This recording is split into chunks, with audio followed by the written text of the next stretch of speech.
সে বিরক্ত হচ্ছে। এমন সময় রিন্তিহার কল আসে। রিন্তিয়া বারবার অনুকে দেখা করতে বলছে, কিন্তু শ্রেয়ান যদি জানে অনু বাড়ির বাহিরে পা রেখেছে তাহলে আবার ঝামেলা হবে। নিজের মনকে বোঝাতে ব্যর্থ হলো অনু। শ্রেয়ান আসার আগেই না হয় চলে আসবে, তবুও যাবে। রুমে গিয়ে ঝটপট রেডি হয়ে নেয় অনু। সাদা রঙের লং কুর্তি আর উপরে ডেনিম জ্যাকেট, গলায় ঝোলানো একটা কালো রঙের স্কার্ফ, ঝরঝরে কালো লম্বা চুলগুলো ছেড়ে দিয়েছে। মনে ভয় থাকলেও মুখে হাসি ফুটিয়ে বেরিয়ে গেছে রিন্তিয়ার সাথে দেখা করতে। বর্তমান বিছানার উপর এলোমেলো হয়ে শুয়ে আছে অনু। চোখ খুলে তাকিয়েছিল মাত্র, জানালার পর্দা ভেদ করে আলো চোখে পড়তেই চোখ মুখ কুঁচকে বন্ধ করে নেয়। পাশ ফিরে তাকালে শ্রেয়ানের ঘুমন্ত মুখশ্রী নজরে আসে অনুর। ঘুমের মধ্যে কত স্নিগ্ধ নিষ্পাপ লাগছে মানুষটাকে, অথচ এই মানুষটাই অনুকে সবসময় কষ্ট দেয়। অনুর স্পষ্ট মনে আছে, তারা তো নিচে ছিল, এখানে আসলো কি করে? এটাও নিশ্চয়ই শ্রেয়ানের কাজ। শ্রেয়ানের বিবস্ত্র শরীর দেখে নিজের দিকে তাকায় অনু। অনুর পরনে শ্রেয়ানের কালকের শার্টটা। অনু ভ্রুজোড়া কুঁচকে আবারও তাকায় পাশে থাকা মানুষটার দিকে, বিড়বিড় করে বলে, এই লোকটা কি কখনোই ভালো হবে না? হঠাৎই অনুর মাথায় আসলো শ্রেয়ান ঘুমিয়ে আছে, এই সুযোগে এখান থেকে পালাতে হবে। উঠতে যাচ্ছিল তখনই চুলে টান পড়ে। ভেবেছিল শ্রেয়ান জেগে গেছে, কিন্তু এমন কিছুই হয়নি। অনুর লম্বা চুলগুলো হাতের মধ্যে পেঁচিয়ে রেখেছে শ্রেয়ান। চোখে মুখে বিরক্তি নিয়ে আবারও ঘুমিয়ে পড়ে অনু। অনুর ঘুম ভেঙে গেছে অনেক আগেই। ইচ্ছে করেই বিছানায় পড়েছিল, কিন্তু এখন আর ভালো লাগছে না। খিদে পেয়েছে অনেক। মনে হচ্ছে পেটের ভেতর ইঁদুর দৌড়াদৌড়ি করছে, কালকে থেকে কিছুই খায়নি। অনু পাশে তাকায় শ্রেয়ান আছে কিনা দেখার জন্য। পুরো রুমে কোথাও শ্রেয়ান নেই। ওয়াশরুমের দরজাটাও খুলে রাখা, ভেতরে কেউ নেই বোঝাই যাচ্ছে। অনু ফ্রেশ হয়ে নেয়, একটা কালো রঙের টি শার্ট আর তার সাথে প্লাজো পরেছে।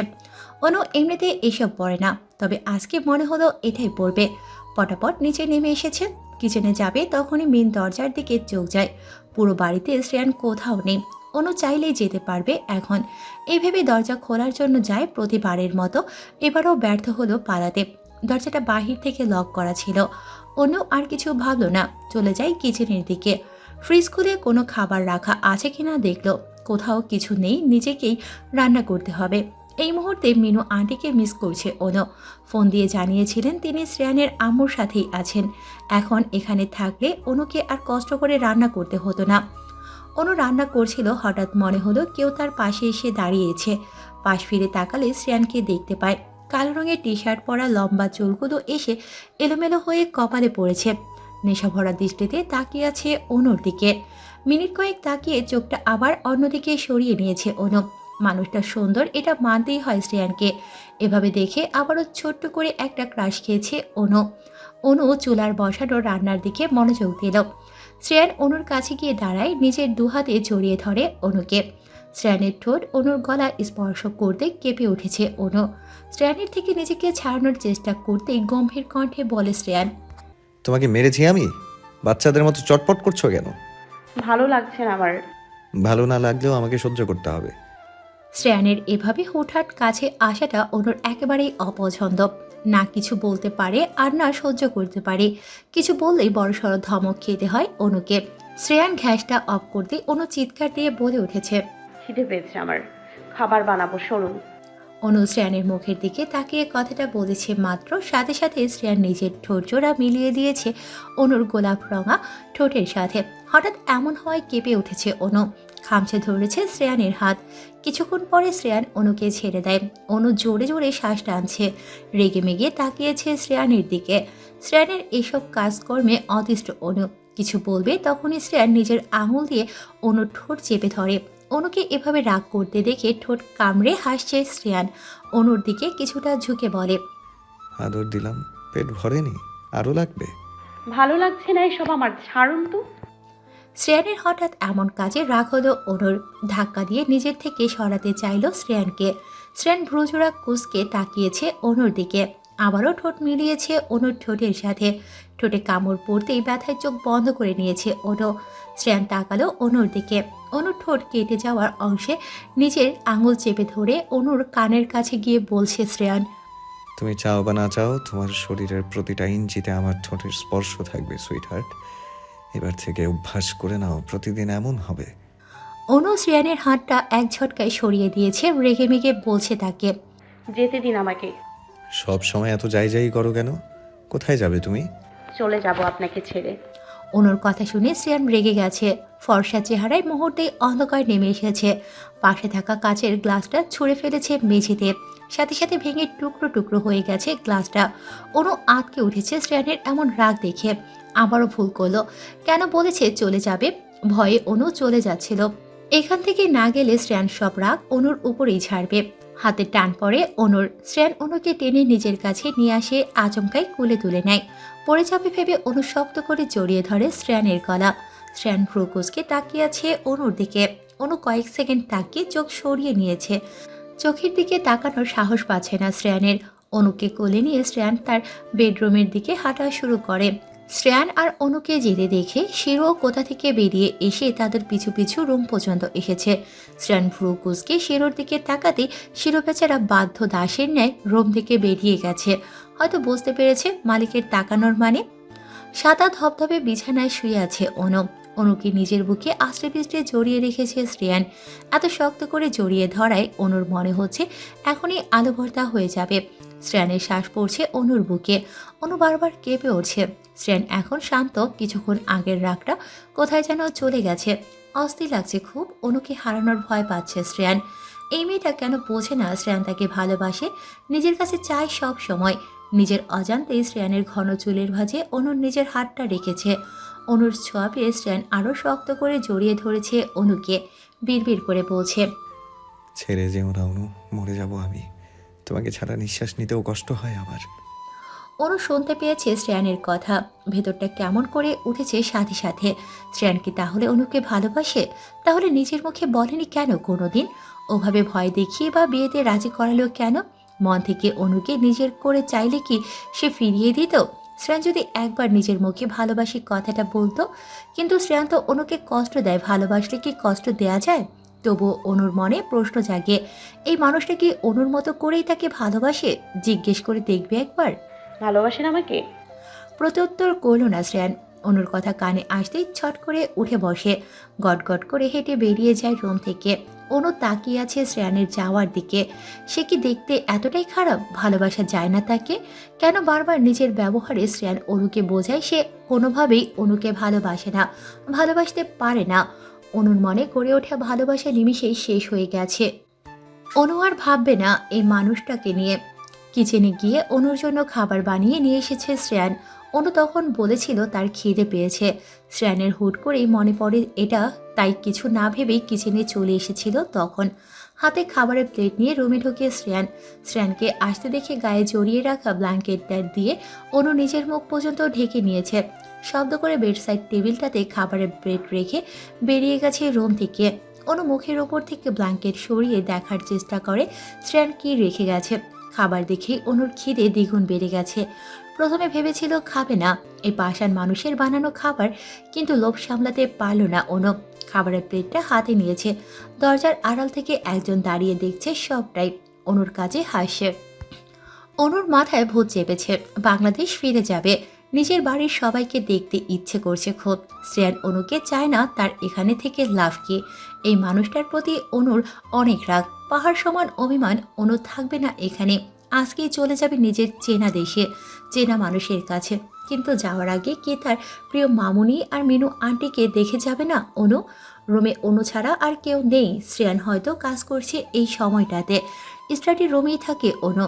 কিছু একটা ভেবে স্টাডি রুমের কাছে যায়। টেবিলের উপরে রাখা ল্যাপটপের দিকে তাকিয়ে কারোর সাথে কথা বলছে শ্রেয়ান। অনু একবার শ্রেয়ানকে দেখলো ভালো করে, কিন্তু এখান থেকে শুধু পেছন দিকটা দেখা যাচ্ছে। যত চেষ্টা করেও শ্রেয়ানের মুখ দেখতে ব্যর্থ হয় অনু। যাওয়ার আগে কি চৌধুরী সাহেবকে দেখে যেতে পারবে না? অনুর কেন যেন কষ্ট হচ্ছে খুব। মনের মাঝে দোটানা কাজ করছে। এক মন বলছে শ্রেয়ানের কাছে থেকে যেতে, যাই হয়ে যাক, ভালো না বাসুক, শ্রেয়ান অনুর কোনো ক্ষতি হতে দেবে না কখনোই। আরেক মন বলছে যত তাড়াতাড়ি সম্ভব এখান থেকে চলে যা। এমন বন্দিদশা কাটাতে কারোই বা ভালো লাগে। অনু ভাবলো থেকে যাবে। পরক্ষণেই আবার শ্রেয়ানের দেয়া কষ্টের কথা মনে পড়ল। যখন তখন অনুর গায়ে হাত তোলা। রেহানের সাথে কথা বলেছিল মাত্র, এতেই পাষাণের মতো অনুকে কষ্ট দিয়েছে শ্রেয়ান। কিভাবে ভুলবে এসব? তাছাড়া অর্ণব আর অহনা তাদের কি হয়েছে, কোথায় আছে অনুকে জানতে হবে। আস্তে করে দরজাটা টেনে আনলো বন্ধ করার জন্য। তখনই অনুর নজর পড়ল দেয়ালে টাঙানো ছবিটার দিকে। জানালা দিয়ে আসা হালকা বাতাসে ছবির উপরে রাখা পাতলা কাপড়ের সুন্দর সোনালী রঙের পর্দাটা উঠে গেছে। অনু অবাক হলো ছবিটা দেখে। এটা তো অনুর ছবি। লাল ড্রেস পরা। ছবিটা দেখে অনুর বুঝতে দেরি হয় না এটা কলেজের কোনো প্রোগ্রামের তোলা ছবি। কিন্তু এত আগের একটা ছবি শ্রেয়ানের ঘরের দেয়ালে আসলো কিভাবে? আগেও এখানে এসেছে, তবে চোখে পড়েনি ছবিটা। এত কিছু না ভেবে এই সুযোগে অনুকে যেতে হবে। দরজাটা বাহির থেকে লক করে তাড়াতাড়ি নিচের রুমে চলে যায় অনু। কাপড় চোপড় কিছুই গোছানো নেই। এখন গোছাতে গেলেও অনেকটা সময়ের দরকার। অনুর পরনে থাকা টি শার্ট প্লাজো চেঞ্জ করে একটা লং টপস পরেছে। তার উপর ডেনিম জ্যাকেট, বিছানায় পরে থাকা সাদা আর কালো রঙের স্কার্ফটা তুলে মাথায় দিয়েছে। সেদিন ব্যাগের মধ্যে দরকারি সব কাগজপত্র আর পাসপোর্ট নিয়েছিল। এখন আর খুঁজে বের করতে হবে না। অনু এদিক সেদিক তাকিয়ে ব্যাগটা খুঁজলো, পেয়েও গেল। হাতে নিয়ে পটাপট নিচে চলে এসেছে। অনু মেইন ডোরের সামনে এসে দাঁড়িয়েছে। কোনো এক অদ্ভুত টান অনুভব করলো অনু। সাথে সাথে পাজোড়া আটকে গেছে তার। দরজা খুলেও বাহিরে যাওয়ার সাহস পাচ্ছে না। ঘুরে তাকায় বাড়িটার দিকে। ভালো করে দেখে নেয় পুরো বাড়িটা। অনুর খুব কষ্ট হচ্ছে সবকিছু ছেড়ে ছুড়ে চলে যেতে। শ্রেয়ান হয়তো এত সময়ে বুঝে গেছে অনু ইচ্ছে করে দরজাটা লক করে এসেছে পালিয়ে যাবে বলে। দরজা ধাক্কানোর শব্দ পাচ্ছে অনু, সাথে শ্রেয়ানের চিৎকার। আর বেশি সময় দাঁড়িয়ে থাকলে হবে না, পরে দেখা যাবে শ্রেয়ান দরজাটাই ভেঙে দিয়েছে। অনু এদিক সেদিক তাকিয়ে কাউকে খুঁজে চলেছে। জানালার পর্দা, সোফার পেছনে সব জায়গাতেই খুঁজলো, কিন্তু শিরোকে কোথাও পেল না অনু। শিরুকে দেখার এক আকাশ ইচ্ছে নিয়েই অনু চলে যাচ্ছিল। হঠাৎই কোথা থেকে দৌড়ে এসে শিরু অনুর পায়ের কাছে বসে পড়ে। অনু হাসে। নিচু হয়ে শিরুর শরীরে হাত বুলিয়ে যায়। শিরুকে নিজের দিকে তাকাতে বলে অনু। শিরুও বাধ্য বাচ্চাটির মতো অনুর কথা মতো তার দিকে তাকায়। শিরুর এমন বোকা বোকা চাহনি দেখে চিন্তার মাঝেও অনুর হাসি পাচ্ছে। আবারও শিরুর শরীরে হাত বুলিয়ে বলে, আমার চৌধুরী সাহেবকে দেখে রাখবি শিরো। তোকে দায়িত্ব দিয়ে গেলাম। আমি চলে গেলে সব রাগ তোর ওপরে দেখাবে। তুই রাগ করে চলে যাবি না কিন্তু। কোনো কিছু ভাঙার বিকট শব্দ কানে আসতেই অনু দোতলার স্টাডি রুমের দরজাটার দিকে তাকায়। অতিরিক্ত রাগে শ্রেয়ান হয়তো ভাঙচুর করছে। অনুর ইচ্ছে করছে দরজাটা গিয়ে খুলে দিতে, শ্রেয়ানকে দুহাতে শক্ত করে জড়িয়ে ধরে বলতে, আমার ভুল হয়ে গেছে, আমি কোথাও যাব না আপনাকে ছেড়ে। কিন্তু অনুর মনে ভয়েরা বাসা বেঁধেছে। শ্রেয়ান এত সময় বুঝে গেছে সবটা। এখন অনুকে চোখের সামনে পেলে আর আস্ত রাখবে না। অনু চলে যাচ্ছিল। চোখ যায় সোফায় ফেলে রাখা শ্রেয়ানের পরনের শার্টটার দিকে। অনু গিয়ে শার্টটা হাতে তুলে নেয়। শার্টটা থেকে চেনা পারফিউম, চেনা মানুষের শরীরের গন্ধ পাচ্ছে অনু। কিছু একটা ভেবে নিজের কাঁধে ফেলে রাখা ব্যাগটাতে অন্য জিনিসগুলোর পাশে এটাও নিয়ে নেয়। শিরোকে রেখে অনু চলে যায়। শিরো অসহায়ের মতো তাকিয়ে আছে অনুর যাওয়ার দিকে। অনু আগে থেকে রিন্তিহাকে মেসেজ করে রেখেছিল এয়ারপোর্টে আসার জন্য। বারবার বলে দিয়েছে রেহানকে যেন সাথে করে না আনে। রিন্তিহাও শুনেছে অনুর কথা। অনু না বললেও রেহানকে জানাতো না। রিন্তিহা চায় না বারবার শ্রেয়ান আর অনুর মধ্যে রেহানের জন্য ঝামেলা লাগুক। তবে অনুর চলে যাওয়ার সিদ্ধান্তটাকে কোনোভাবেই সমর্থন করেনি রিন্তিহা। অনুকে বুঝিয়েও লাভ হয়নি। তার ধারণা শ্রেয়ান এখন অনুকে কাছে পেলে এই অপরাধের জন্য মেরেই ফেলবে। রিন্তিয়ার খুব কষ্ট হচ্ছে অনু চলে যাবে বলে। আর কোনোদিন দেখা হবে, আদৌ দেখা হবে কিনা এটাও জানে না। অনুরও খুব কষ্ট হচ্ছে আসার সময় একটাবার প্রিয় মানুষগুলোর মুখও দেখে আসতে পারল না। রিন্তিয়াকে সবসময় মিস করবে অনু। এখান থেকে যাচ্ছে ঠিকই, তবে বাড়িতে যে অনুর জন্য কি অপেক্ষা করছে সে নিজেও জানে না। রিন্তিয়ার থেকে বিদায় নিয়ে অনু চলে যায়। লম্বা জার্নি শেষে অনু আবারও ফিরে এসেছে তার অতি পরিচিত সবুজে ঘেরা বাংলাদেশে। বাংলাদেশের মাটিতে পা রাখতেই অনুর মনটা ভালো হয়ে গেছে। তবে ভেতরে ভেতরে চিন্তা হচ্ছে খুব। বাড়ির সবাই অনুকে দেখলে কি রিয়েক্ট করবে বুঝতে পারছে না। শ্রেয়ানের ওপর অনুর রাগ, অভিমান, ঘৃণা যাই থাকুক, এখন মানুষটার জন্য খুব কষ্ট হচ্ছে। ছুটে চলে যেতে ইচ্ছে করছে শ্রেয়ানের কাছে। অন্ধকার রুমে মেঝেতে হাত পা ছড়িয়ে বসে আছে শ্রেয়ান। মাথাটা খাটের সাথে হেলান দিয়ে রেখেছে। ঘরের জিনিসপত্র সব ছড়িয়ে ছিটিয়ে পড়ে আছে চারিদিকে। মনে হচ্ছে একটু আগেই এখানে ঘূর্ণিঝড় বয়ে গেল। দেয়ালে টাঙানো অনুর ছবিটার কাঁচ ভেঙে গুঁড়ো গুঁড়ো হয়ে গেছে। ভাঙা কাচের উপরে ফোঁটা ফোঁটা রক্ত পড়ে আছে। মিহা আর রাতুল পাশেই দাঁড়িয়ে আছে। এসেছিল অনেক আগেই, তখন থেকেই দেখে যাচ্ছে এসব। শ্রেয়ানের এমন বিধ্বস্ত অবস্থা দেখে আটকে উঠেছে দুজনেই। শ্রেয়ানের রাগ কেমন এটা জানলেও শ্রেয়ানকে এভাবে আগে কখনোই দেখেনি রাতুল আর মিহা কেউই। শ্রেয়ানের চোখ দুটো লাল হয়ে আছে, বারবার কি যেন বলছে, ড্রিঙ্ক করেছে অনেক, কোনো কথাই বোঝা যাচ্ছে না ভালো করে। হাত বেয়ে রক্ত গড়িয়ে পড়ছে। মিহা পাশে এসে বারবার বলছে হাতে ব্যান্ডেজ করে দিতে, কিন্তু শ্রেয়ান শুনল না কারো কথা। চিৎকার দিয়ে বেরিয়ে যেতে বলেছে দুজনকে। মিহা আর রাতুল বেরিয়ে গেছে, তবে শ্রেয়ানকে ছেড়ে যাবে না। এই সময়টাতে শ্রেয়ানকে সামলানো দরকার, পরে দেখা যাবে নিজেই নিজের ক্ষতি করে বসেছে। শিরো জানালার পর্দার আড়ালে চুপটি করে বসে আছে। শ্রেয়ান হাত দিয়ে শিরোকে ডাকে, সাথে সাথেই শিরো চলে এসেছে শ্রেয়ানের কাছে। রক্তমাখা কাপা কাপা হাতটা দিয়ে শ্রেয়ান শিরোর শরীর স্পর্শ করে। তুই আমার অনুকে আটকালি না কেন শিরো? বলেছিলাম না দেখে রাখতে। এখন আমি কোথায় খুঁজবো ওকে? শিরো কি আর বোঝে শ্রেয়ানের কথা, তাকিয়ে আছে শ্রেয়ানের দিকে। শ্রেয়ানের ক্লান্ত লাগছে, খুব দম বন্ধ লাগছে। কোথায় গেল অনু?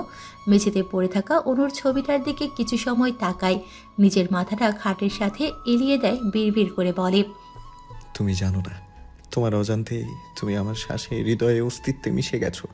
আমি চাইলেও তোমাকে ভুলতে পারবো না অনু। কেন ছেড়ে গেলে আমাকে? কেন পোড়াচ্ছ এভাবে? আর নিতে পারছে না শ্রেয়ান। যেদিকেই তাকাচ্ছে অনুকে দেখতে পারছে। অনুকে ছাড়া সবটা কেমন অন্ধকার লাগছে।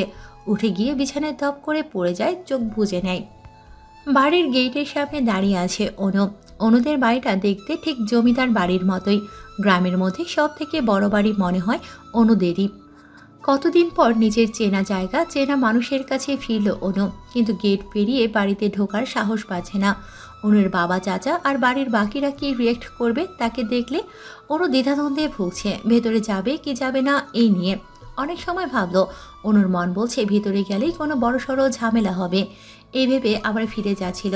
আসার আগে মিলার সাথে কথা হয়েছে, এখন আপাতত মিলার কাছেই যাবে। পরে নিজের ভাই বোন কোথায় আছে, কি করছে, আদৌ বাড়িতে কিনা, এসব জানতে হবে অনুকে। অনু ফিরে যাচ্ছিল, সামনে তাকাতেই ধাক্কা লাগে কারো সাথে। হাতে থাকা ব্যাগটা মাটিতে পড়ে গেছে, ধুলোবালিতে কড়াকড়ি খাচ্ছে। বিরক্তি নিয়ে ব্যাগটা তুলে অনু তাকায় সামনে থাকা মানুষটার দিকে। সাব্বির ভাই দাঁড়িয়ে আছে পাশে, অহনার বয়সী একটা মেয়ে, সাজগোজে মনে হচ্ছে নতুন বউ। সাব্বিরের পাশে অহনার জায়গায় অন্য একটা মেয়েকে দেখে অবাক হলো অনু। সাব্বিরের সাথে তো তার আপুরই বিয়ের ঠিক করা ছিল, এতদিনে বিয়ে হয়ে যাওয়ারও কথা। তাহলে এই অপরিচিত মেয়েটা কে? সাব্বির ভাইয়ের পাশেই বা কেন দাঁড়িয়ে আছে? সাব্বির অনুকে দেখে প্রশ্ন করে, কেমন আছো অনু? অনু উত্তর দিল না। সাব্বিরের কথার কৌতূহল নিয়ে তাকিয়ে আছে সাব্বিরের পাশে থাকা মেয়েটির দিকে। অনুর মনে প্রশ্ন জাগছে, মেয়েটা কি সাব্বিরের বউ? সাব্বির হয়তো বুঝলো অনুর তাকানোর মানে। পাশে দাঁড়িয়ে থাকা মেয়েটাকে দেখিয়ে অনুকে আবারও বলল, ওর নাম রিমি, তোমার ভাবে। আমাদের বিয়ের 2 মাস হতে চললো। কি? এটা কি সত্যি? সাব্বির মলিন হাসে উত্তর দেয় অনুর কথায়। সব কিছুই পাল্টে গিয়েছে অনু, তুমি ছিলে না তাই জানো না কিছুই। এই তো আসলে এবার নিজেই দেখতে পারবে সবার পরিবর্তন। অনু বুঝলো না সাব্বিরের কথার মানে। সাব্বির চলে গেছে অনুর সাথে কথা শেষ করে। অনু তাকিয়ে আছে তাদের যাওয়ার দিকে। অহনা যে ছোটবেলা থেকে সাব্বিরকে পছন্দ করে এটা জানে অনু। কিভাবে পারলো সাব্বির অন্য একটা মেয়েকে বিয়ে করতে? অহনা নিশ্চয়ই কষ্ট পেয়েছে এসবে। যাওয়ার আগে আবারও বাড়ির দিকে তাকায় অনু। কে একজন ছুটে আসছে বাড়ির গেটের দিকে। অনু থেমে যায় তার কাছের মানুষটিকে দেখে।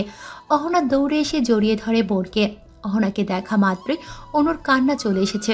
কতদিন পরে সামনে থেকে দেখলো নিজের বোনকে। অহনাকে দেখে অনুর ভয় কমছে কিছুটা। অহনা ঠিক আছে, বাড়িতেই আছে, এটা দেখে মনে মনে শান্তি পাচ্ছে অনু। অনুকে কিছু বলার সুযোগ না দিয়েই অহনা বলে, তুই এখানে কেন এসেছিস অনু? চলে যা এখান থেকে। আব্বু তোকে চোখের সামনে পেলে কি করবেন বুঝতে পারছিস? তোমরা কোথায় হারিয়ে গিয়েছিলে আপুই? আমি কত টেনশনে ছিলাম জানো?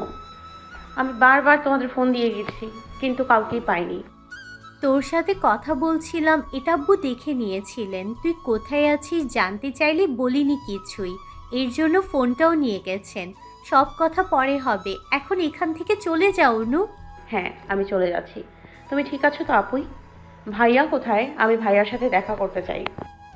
ভাইয়াকে আব্বু আর চাচু বাড়ি থেকে বের করে দিয়েছে অনু। 2 মাস হলো ভাইয়া কোথায় আছে কি করছে কিছুই জানি না আমি। কি বলছো এসব? আমাকে নিতে ভাইয়া একবার এসেছিল, কম ঝামেলা হয়নি। তখন মামা না থাকলে রক্তারক্তি হয়ে যেত। অহনা অনুর হাত ধরে নিজের কাছে টেনে আনে, কপালে চুমু দেয়, অনুকে চলে যেতে বলে আবারও। অনুও বুঝতে পারে সবটা অহনার ভয়ের যথেষ্ট কারণ আছে। অনু চলেই যাচ্ছিল, চোখের সামনে বাবা আর চাচাকে দাঁড়িয়ে থাকতে দেখে শরীরে কাঁপা শুরু হয়ে গেছে দুবোনের। অনু আর অহনা একজন অন্যজনের দিকে তাকিয়ে আছে। জাফর শিকদার এগিয়ে আসেন মেয়েদের দিকে, কটমট কণ্ঠে বলে ওঠেন, কোথায় ছিলে তুমি? অনু মাথাটা নুইয়ে রেখেছে। কি বলবে এখন, কি জবাব দেবে বাবার প্রশ্নের? অহনা অনুর হাত ধরে অনুকে নিজের কাছে নিয়ে আসে, আমতা করে বলে বাবাকে, আব্বু, আসলে অনু ভয় পাচ্ছে, ওকে একটু সময় দাও। আমি তোমাকে প্রশ্ন করিনি অহনা, সব সময় ভাই বোনের দোষ লোকানো বন্ধ করো। অনু কোথায় ছিলে তুমি? আমি জানতে চাইছি, উত্তর দাও। জাফর শিকদার এত জোরে ধমক দিয়ে কথাটা বলেছেন, উঠোনে দাঁড়িয়ে থাকা অনুর আম্মু আর চাচি দৌড়ে এসেছেন গেটের সামনে কি হয়েছে দেখার জন্য। অনু এখনো আগের মতোই তাকিয়ে আছে মাটির দিকে, উত্তর দেয় বাবার কথায়, কানাডায় ছিলাম আব্বু। কি করে এসেছো সেখান থেকে? কেন বা গিয়েছিলে? আমার মান সম্মান ধুলোয় মিশিয়ে দিয়ে তোমাদের শান্তি হয়নি? কেন আবার ফিরে এসেছো এখানে আমার মরামুখ দেখার জন্য? বাবার মুখে এমন কথা শুনে অনুর বুকের ভেতরটা কেঁপে উঠেছে, চোখ দিয়ে পানি পড়ছে অবিরত। আফসোস হচ্ছে খুব, কেন এত পাকামো করেছিল, কেন বাড়ি ছেড়ে চলে গিয়েছিল। সেদিন ভুল না করলে আজকে এমন দিন আসতো না। অনু চারিদিকে চোখ বুলিয়ে একবার সবাইকে দেখে নিল। রুমি বেগম নির্বাক দৃষ্টিতে তাকিয়ে আছেন মেয়ের দিকে, চোখের কোণে পানি জমেছে তার। অনুর খুব খারাপ লাগছে মায়ের চোখে পানি দেখে। সবার কষ্টের কারণ হতে চায়নি সে, এখান থেকে চলে যাবে আর সামনে আসবে না কারো। অনু চলে যেতে চাইলে জাফর শিকদার বাধা দেন হাত ধরে, এক প্রকার টেনে হিঁচড়েই অনুকে রুমে নিয়ে যান। পিছু পিছু বাকিরা সবাই আসে। ঘড়ির কাঁটায় রাত 12টা ছুঁই ছুঁই। শ্রেয়ান এখনও বাড়িই বসে আছে। মিহা আর রাতুল ফোন দিয়ে পায়নি এই সময়টাতে দেবদাস সেজে বাড়ি বসে ড্রিঙ্ক করবে, এটা ভালো করেই জানে দুজনে। তাই চলে এসেছে বন্ধুর দায়িত্ব পালন করতে।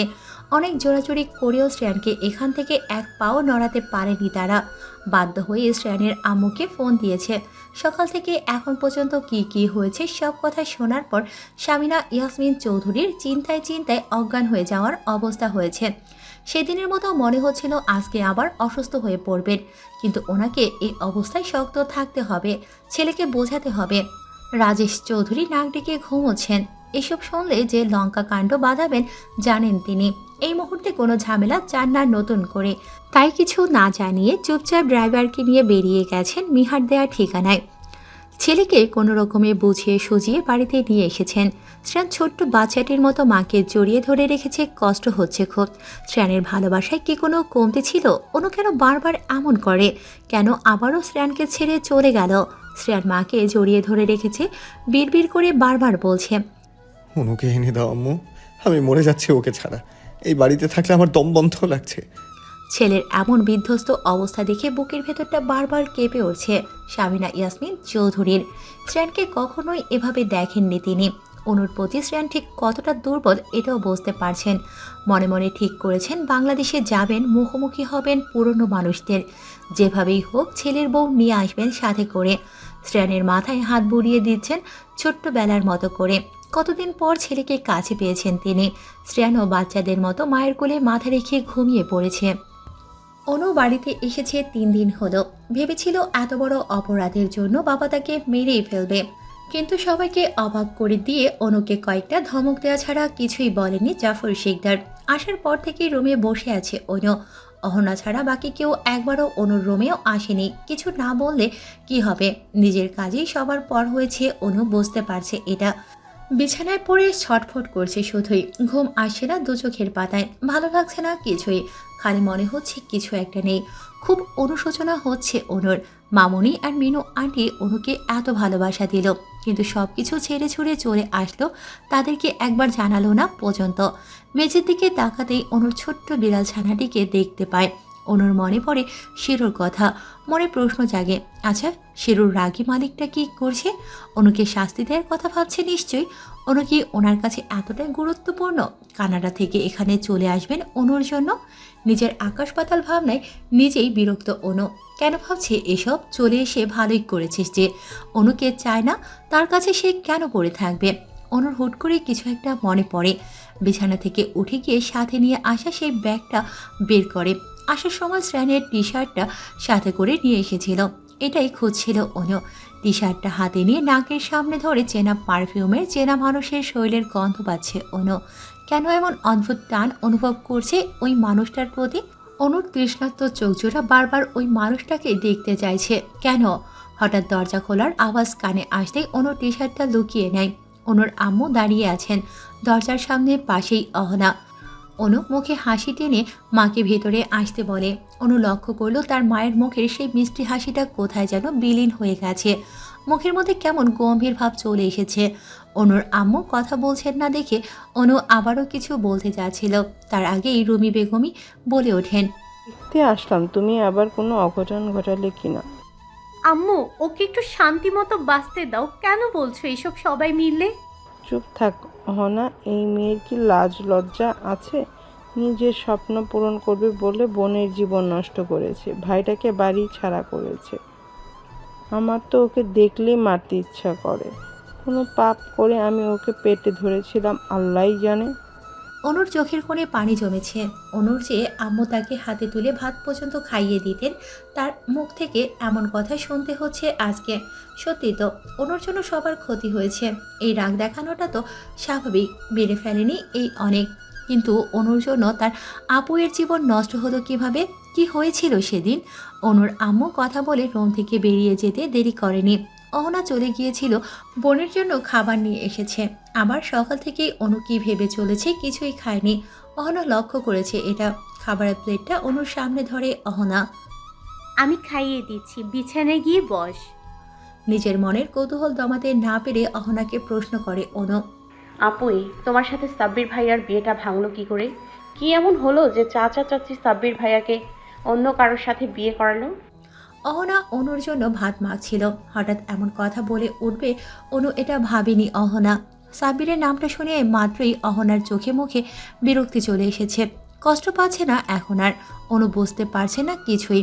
তার যে আপু সাব্বিরের নাম শুনলে লজ্জায় লাল হয়ে যেত, সে কিনা এখন রাগ করছে সাব্বিরের নাম শুনে। অনুর খুব কৌতূহল হচ্ছে জানার জন্য কি হয়েছিল সেদিন। অনুর যাওয়ার পর তার বাবা চাচারা কি রিয়েক্ট করেছিল। অহনা অনুর দিকে তাকিয়ে বলে, তোকে এত কিছু জানতে হবে না অনু, খেয়ে নে আগে। আমাদের অনেক কাজ, ভাইয়াকে খুঁজে বের করতে হবে। ভাইয়াকে খুঁজে বের করে নিব আমরা দুজন মিলে। কিন্তু সেদিন ঠিক হয়েছিল? তোমার সাথে সাব্বির ভাইয়ার বিয়েটা ভাঙলো কিভাবে? আমাকে সবকিছু বলো আপুই। অহনা কিছুই বলতে চাইছিল না। কি হবে পুরনো কথা তুলে? কিন্তু অনুর জেদের কাছে হার মেনেছে অহনা। বাধ্য হয়ে মনকে সবটা বলতে হয়েছে। অনু চলে যাওয়ায় পাড়া প্রতিবেশী সবাই কটু কথা শোনাচ্ছিল অহনাদের। সবার এটাই মনে হয়েছে অন্য কোনো ছেলের জন্য বিয়ের আসর ছেড়ে পালিয়েছে। এদিকে রাহিদ ছেলেটাকে খুঁজে পাওয়া যাচ্ছিল না, কেউ মেরে হসপিটালে ভর্তি করে রেখে গিয়েছিল। অহনারা সবাই আটকে উঠেছিল রাহিদের অবস্থা দেখে। ছেলেটাকে মারতে মারতে আধমরা বানিয়ে ফেলেছিল কেউ। মানুষকে এভাবে কেউ মারতে পারে জানা ছিল না অহনার। এতেও দোষ অনুর। সবাই বলা বলি করছিল অনু যে ছেলের হাত ধরে পালিয়ে গেছে সেই হয়তো রাগে এসব করেছে। পুরো গ্রামের মানুষের কাছে অপমানিত হয়েছিলেন জাফর শিকদার আর তার ভাইকে লজ্জায় মাথা কাটা যাচ্ছিল সবার। রাগে কষ্টে মানুষের কটু কথা সহ্য করতে না পেরে আত্মহত্যা করতে গিয়েছিলেন জাফর শিকদার। অহনা এত কিছু নিতে পারছিল না, সবটা খুলে বলেছিল সবাইকে। বাবার অবস্থা দেখে মনে হচ্ছিল সে ভুল করেছে। জিহাদ শিকদারের কাছে থেকে জানতেন যা অঘটন ঘটানোর ওনার গুণধর ছেলেই ঘটিয়েছে। আগের দিন ধরা পড়ে মার খেয়েও শিক্ষা হয়নি অর্ণবের, সেই একই ভুল আবার করল। অর্ণবকে সবার সামনে কয়টা চড় থাপ্পড় মেরেছিলেন সেদিন, হিসেব নেই। অর্ণবের এসবে যায় আসে না, তার মনে হচ্ছিল যা করেছে ঠিক করেছে। অনুকে বাঁচিয়ে নিয়েছে। এ বাড়িতে থাকলে এমনিতেও যে কেউ দম আটকে মারা যাবে, যেভাবে অর্ণব নিজেই শেষ হয়ে যাচ্ছে। অর্ণব প্রমাণ দেখিয়েছিল রাহিদ ছেলেটা কতটা খারাপ। একাধিক মেয়ের সাথে সম্পর্ক আছে তার, কিন্তু কে শোনে কার কথা?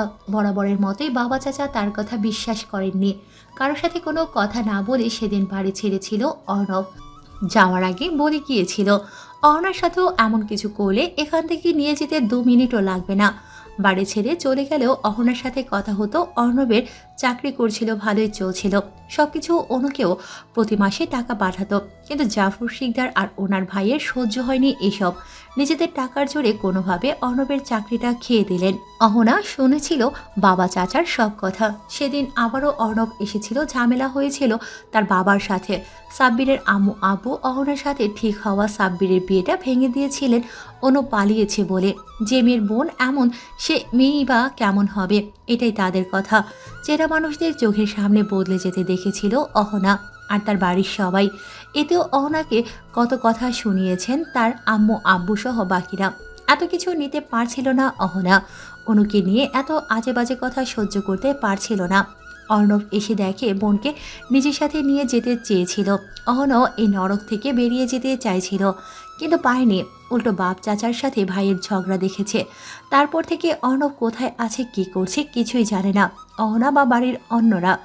অনুর সাথে অহনা ফোনে কথা বলছিল, তখনই বাবাকে সামনে দাঁড়িয়ে থাকতে দেখে।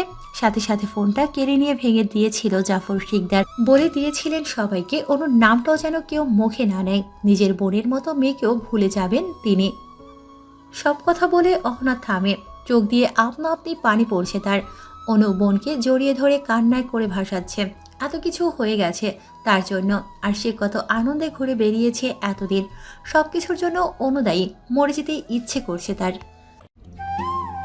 হ্যালো বন্ধুরা, পরবর্তী পার্ট খুব তাড়াতাড়ি আসবে, তো সবাই অপেক্ষায় থাকো। আর চ্যানেলটি যারা এখনো সাবস্ক্রাইব করোনি তারা পরবর্তী পার্ট দেখার জন্য চ্যানেলটি সাবস্ক্রাইব করে রেখো। ধন্যবাদ সবাইকে, আমাদের সাথেই থেকো।